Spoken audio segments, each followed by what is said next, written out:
Tahap selanjutnya, ini udah bisa? Apa mau hitungan? Apa gimana? Pienda? Ini aku nanya Apa? nih, nomor siji, yang A, KC-nya gimana? Langsung dikte aja jawabannya. KC sama dengan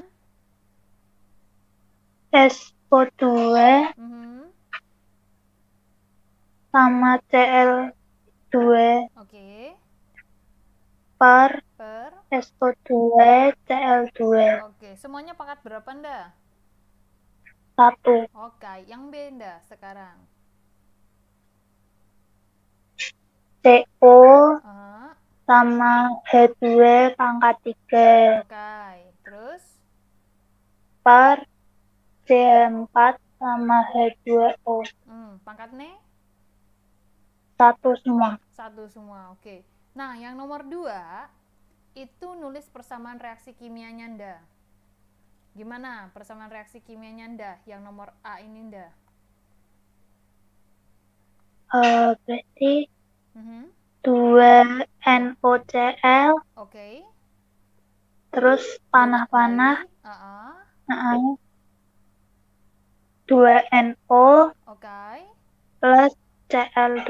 Oke. Nah, ketika melihat seperti ini jangan lupa Indah harus menuliskan fasanya ya. Kamu anggap aja semuanya gas deh. Kalau nggak tahu equation yang mana, anggap aja semua gas nggak apa-apa. Ya. Kalau Indah tidak menyebutkan fasanya apa, ya bingung juga nanti. 2 yang B Indah. Lanjut Indah. CS4 Mhm.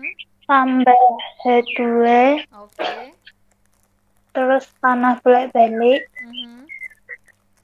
C4 tambah H2 tambah 2 H2S. 2S. Oke, jangan lupa fasanya gas atau aqueous. Oke, ada asas Lacatelier ya. Ini aksi reaksi ya ceritanya. Nah, ini Indah harus mencatat pengaruh konsentrasi segala macam. Jadi di sini dia akan ada perubahan. Konsentrasi, tekanan, volume dan suhu ini ya. Sebenarnya ini bisa dihafal dengan gas ideal, VV sama dengan nRT. Ya, VV sama dengan nRT. Jadi kalau Indah sudah tahu mana ini? VV sama dengan nRT. Berarti V itu kan tekanan ya. V volume, N mol. Ini konstanta diabaikan ya. Ini suhu. Berarti kan kalau kita ngeliat ke sini Ninda, konsentrasi itu kan mol per volume ya. Ada tekanan, ada volume dan suhu. Jadi menghafalnya balik lagi ke gas ideal. Ada konsentrasi, pengaruh konsentrasi di sini. Nah, Indah catatlah ya di sini harus bisa membuat apa ya kalau saya bilang ya, punya resume sendiri. Kenapa? Karena resume itu adalah trik bisa menghafal kimia ya. Kita harus hafal kimianya itu dari sebuah hafalan Indah sendiri karena setiap orang punya hafalan yang berbeda. Misalkan dia bilang kalau kita tambahkan ion Fe3+, ya ini dia bilang, maka konsentrasinya semakin besar si ion Fe ini. Berarti kalau konsentrasinya makin tinggi, dia akan bergerak ke produk. Ya. Ini melihatnya ya, jika konsentrasi reaktan ya tinggi, maka konsentrasi produknya juga makin tinggi, ya kan? Terus kalau ditambahkan ion C2O42- dari asam oksalat, maka akan memudar. Ini siapa yang ditambahin ya? Jadi kesimpulannya penambahan reaktan menyebabkan konsentrasi produk bertambah. Oke, berarti gesernya ke produk. Akan tetapi kalau konsentrasi reaktan diturunkan, maka konsentrasi produk akan ke arah kiri ya, ke arah kiri berarti konsentrasinya ke arah kiri. Kita balik ya. Jika konsentrasi reaktan itu dinaikkan, maka dia akan bergeser ke arah produk. Ya, akan bergeser ke arah produk. Tapi kalau konsentrasi reaktan diturunkan, maka dia agar bergeser ke arah kiri, ke arah reaktan. Nah, ini apa namanya? Dia ceritakan ke sana. Sebenarnya dikatakan ke reaktan atau produk itu dilihat koefisien stoikiometrinya ya, posisinya sebenarnya. Lanjut kita ke tekanan.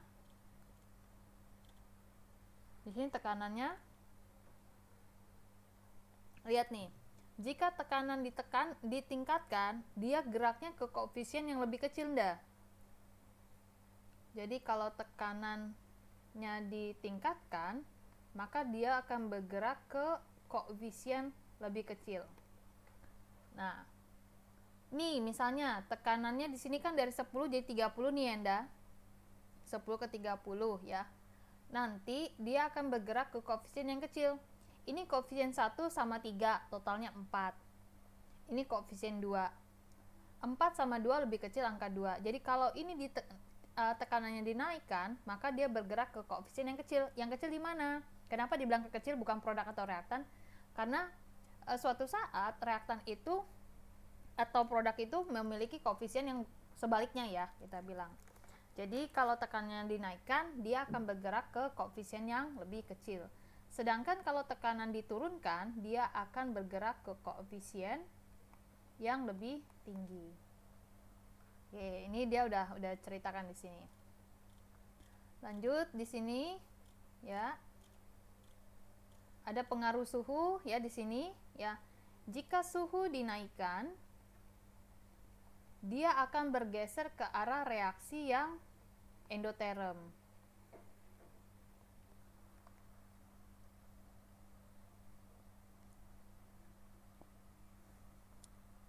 Jadi ngelihat delta H-nya haruslah yang positif.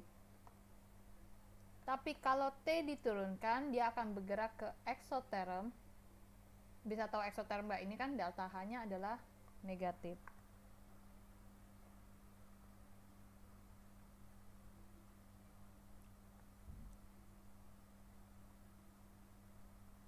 Jika suhu diturunkan exo, oke. Ya. Ini dia. Ini catatannya produknya bertambah semua ya, Nda? Catatannya ya, produknya bertambah.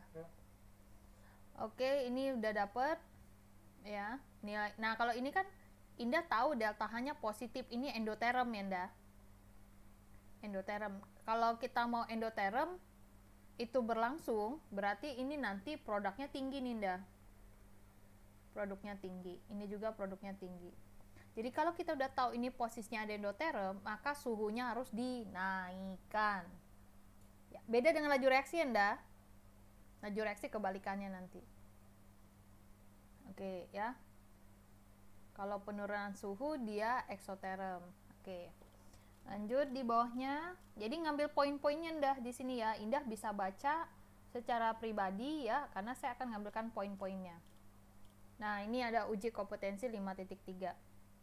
Ya, diketahui di sini zat-zat gini, kalau di dalam larutan ditambahkan oksigen, ya ini oksigennya ditambahin nih, ya tentukan arah pergeserannya. Oke, berarti reaktannya ditambah ya, Nda, konsentrasinya ditambahin. Kalau konsentrasinya ditambahin si oksigen yang posisinya reaktan, maka nanti produknya jadi lebih bertambah, ya. Terus kalau yang ditambahin CO2, ya, yang ditambahin CO2, ini apa yang terjadi, Nda?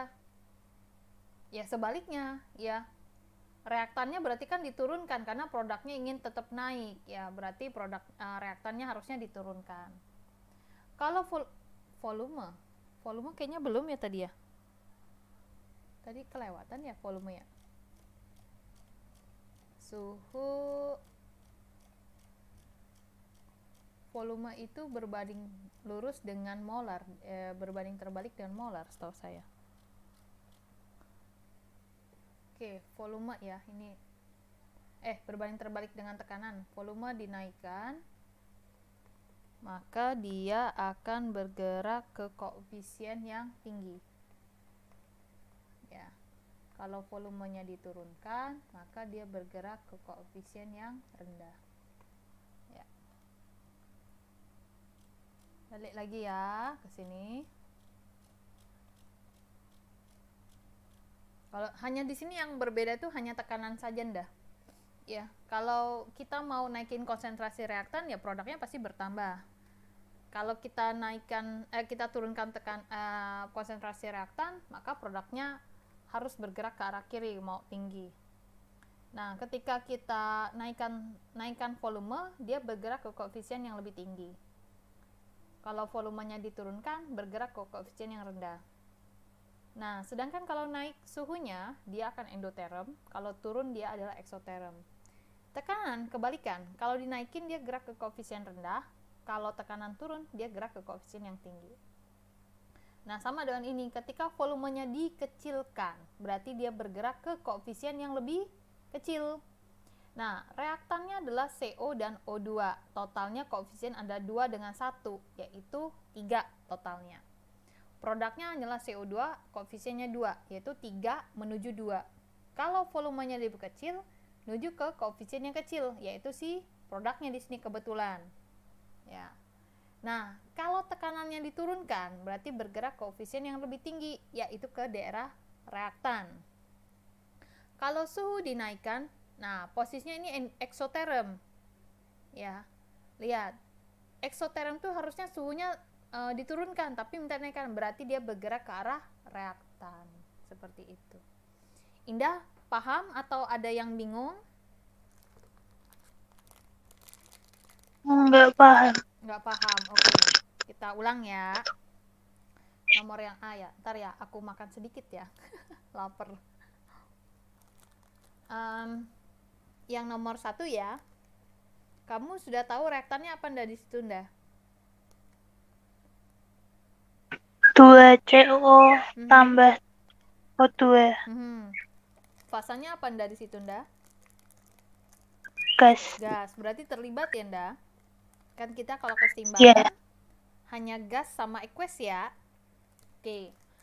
Itu berarti total koefisiennya berapa ndak di reaktan ndak? 3. Oke, 3.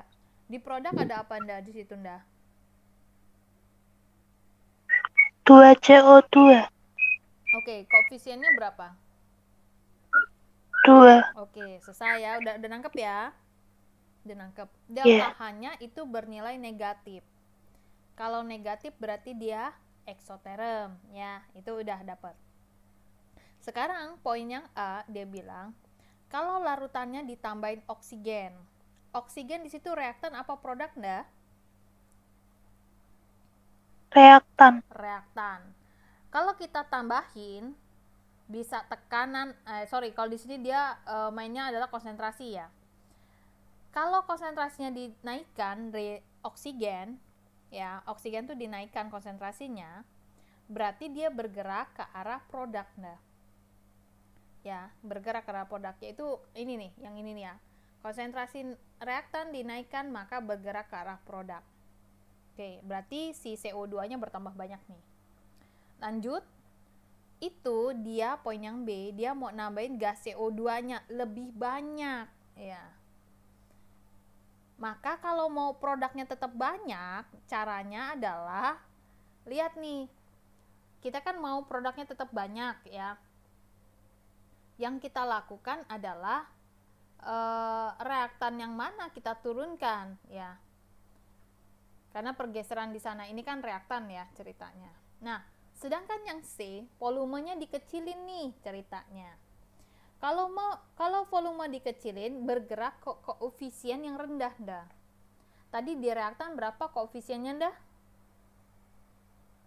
3. Produk koefisiennya berapa? 2. Kalau volume dikecilkan, maka yang terjadi adalah dia akan bergerak ke koefisien yang kecil. Koefisien yang kecil punya siapa ndah?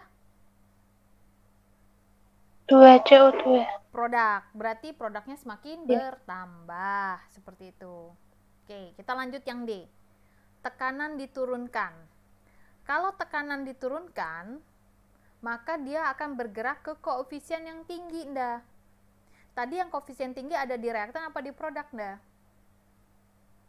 Reaktan. Oke, bergeraknya ke arah reaktan dia.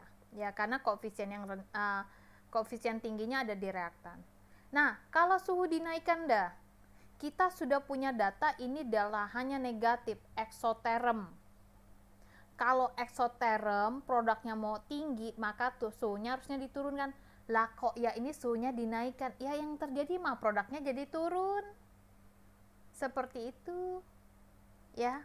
Jadi eksoterm itu prinsipnya suhunya harus diturunkan di kesetimbangan, ya.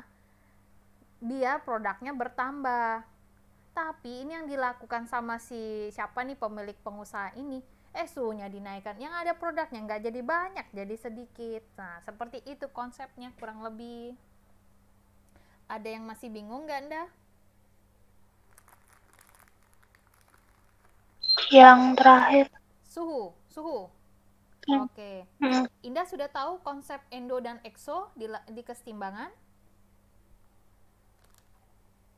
Iya. Oke. Kalau endo delta H-nya positif. Kalau ekso delta H-nya negatif. Ya, itu prinsipnya. Indah sudah tahu soal ini delta H-nya negatif. Berarti dia ekso. Kalau negatif, prinsipnya tuh gini, Indah. Suhunya harus turun. Kalau suhunya turun, nanti produknya bertambah. Kalau kita lakukan hal sebaliknya, yang ada produknya jadi bermasalah. Nah, karena ini delta H-nya negatif, dia adalah ekso, delta T-nya harus turun. Sedangkan soalnya T-nya suruh naik, ya udah pasti produknya turun. Nanti dia bergeraknya bukan ke produk, tapi bergerak ke arah reaktan. Seperti itu. Nangkep dah? Yang turun apa Suhunya. Kok ke kiri? Jadi gini. Bentar ya, aku mimik sih ya.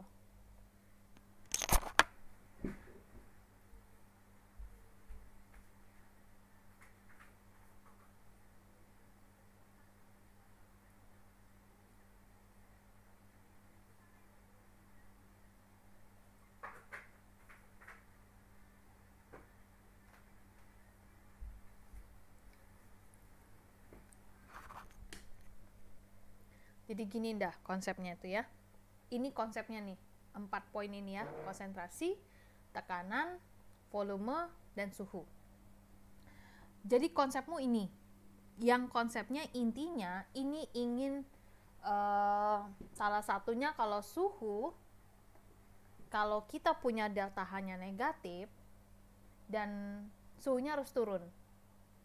Kenapa suhunya turun? Dengan suhunya diturunkan, jumlah produknya akan bertambah. Kan kita pengen kalau usaha hasilnya banyak ya, Ndah. Jangan sampai gulung tikar. Itu prinsipnya sebenarnya di dunia usaha. Nah, kalau kita sudah tahu delta H-nya negatif, berarti kan ekso nih ceritanya. Agar produknya bertambah, suhunya harus turun. Tapi soal di sini dia minta suhunya dinaikkan. Lah ya berbanding terbalik dengan konsep. Kalau berbanding dengan terbalik dengan konsep, yang terjadi nanti reaktan yang banyak. Seperti itu, nggak terbentuk produknya. Jadi kalau dia berlawanan arah dengan konsep ini, dia akan bergerak dengan ke arah reaktan. Seperti itu, Indah. Nangkep? Oke. Nah, jadi kalau kita punya delta H-nya positif, endoterm, pokoknya suhunya harus naik. Dengan naik itu produknya bertambah. Lah kalau ada yang ngasih cara kebalikannya, berarti nanti produknya turun, jadi sedikit. Kalau produknya sedikit, berarti kan reaktan yang tadinya diproses nggak semua jadi produk, jadi reaktannya bertambah gitu. Oke, sekarang nomor 2. Reaksi pembentukan N2O4, pembentukan ya dari NO2 ya, berarti NO2 ini nggak mungkin cuma itu doang ya, menjadi N2O4 ya. Kita samakan koefisien stoikiometrinya 2 sini ya, berarti ya kata dia sini eksoterm nih, delta H-nya negatif ya kan. Jika pada kesetimbangan itu suhu didinginkan ya, didinginkan Indah. Kalau didinginkan suhunya berarti naik apa turun dah? Turun. Oke, suhunya turun. Berarti pas nih dengan konsep eksoterm. Ya, produknya bertambah. Konsentrasinya gimana yang terjadi? Ya, konsentrasinya bertambah dong. Karena dia bilang gini, kalau eksoterm prinsipnya suhunya diturunkan berarti produknya bertambah. Kalau produknya bertambah, maka semuanya harus bergerak karena produk, berarti konsentrasi dari NO2 itu harus dinaikkan. Ya. Terus ini kan koefisiennya 2 menuju 1 ya, Nda. Maka tekanannya harusnya adalah dinaikkan. Kalau tekanan dinaikkan kan bergerak ke koefisien yang rendah ya, Nda. 2 sama 1 kan rendah 1. Jadi tekanannya dinaikkan. Volumenya saya turunkan dah.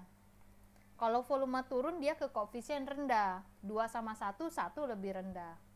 Terus suhunya saya turunkan. Nah, ini kondisi yang harus Indah lakukan agar produk N2O4 itu jadi lebih banyak. Nangkep? Apa kurang? Kurang. Oke, kita ulang ya, Nda. Kita ulang. Saya punya soal di sini, kata dia pembentukan N2O4. Pembentukan, berarti dibentuk. Berarti ini dibentuk nih N2O4. Dari mana? Dari NO2. Berarti N2O4 itu dibentuk dari NO2. Sudah itu, setelah melihat reaksinya ini, ternyata kata dia reaksinya tuh kesetimbangan. Oh ya, bolak-balik. Oke. Setelah bolak-balik, kita samakan dulu persamaannya itu dalam bentuk stoikiometri. Di sini N-nya 2, sini N-nya baru 1, ya mbok kali 2. O-nya 4, di sini ya 4, selesai. Terus dia kasih tahu di sini eksoterm. Oh, delta H-nya nih negatif nih. Ya. Dah, dilengkap nih. Dia bilang gini, jika pada keseimbangan sistem didinginkan, kita sudah tahu didinginkan itu adalah T-nya turun. Pas nih konsepnya dengan ini nih, T-nya turun, dia kasih clue. Kalau T-nya turun, produknya naik. Ya kan? Kalau begitu si reaksi ini tuh nomor 2 pengen produknya banyak. Apa yang harus Indah lakukan sebagai owner? Maka ini koefisiennya 2, ini menuju 1. Yang saya lakukan pertama, konsentrasi dari NO2 harus dinaikkan. Harapannya apa? Konsentrasi N2O4 jadi banyak. Sudah itu, saya mau tekanan 2 sama 1, angka 1 ini yang saya tuju. Maka tekanannya harus dinaikkan, karena kalau dinaikkan dia akan bergerak ke koefisien yang rendah, yaitu si produk N2O4. Selanjutnya saya mau volumenya, yang intinya dia ke arah koefisien yang rendah, yaitu si produk. Maka volumenya saya turunkan. Yang terakhir, delta H-nya eksoterm negatif. Saya mau produknya banyak, maka suhunya diturunkan. Ini kondisi yang harus saya lakukan. Gimana?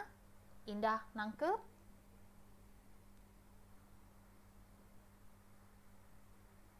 Tuh kok Kenapa? N204 nggak di kiri. Loh, kan ini dia bilang gini soalnya. Reaksi pembentukan N2O4 dari NO2. Kayak gini, Indah Nangkep gak? Indah berangkat dari rumah. Berarti kan Indah ada di rumah, pergi. Ya kan ya? Dibalik kalimatnya. Bukan reaksinya dibalik gini. N2O4 menjadi NO2, bukan. Ya. Kalimatnya ya, kayak pembentukan nasi goreng dari nasi dan bumbu nasi goreng. Nah, berarti kan nasi ditambah bumbu nasi goreng menjadi nasi goreng. Kalau pembentukan itu setelah tanda panah bahasanya, ya. Ini ya, pakai kalimat-kalimatnya dia ya, pakai bahasanya. Oke, nangkep? Kita lanjut ke halaman selanjutnya. Ada tanya? Enggak. Enggak.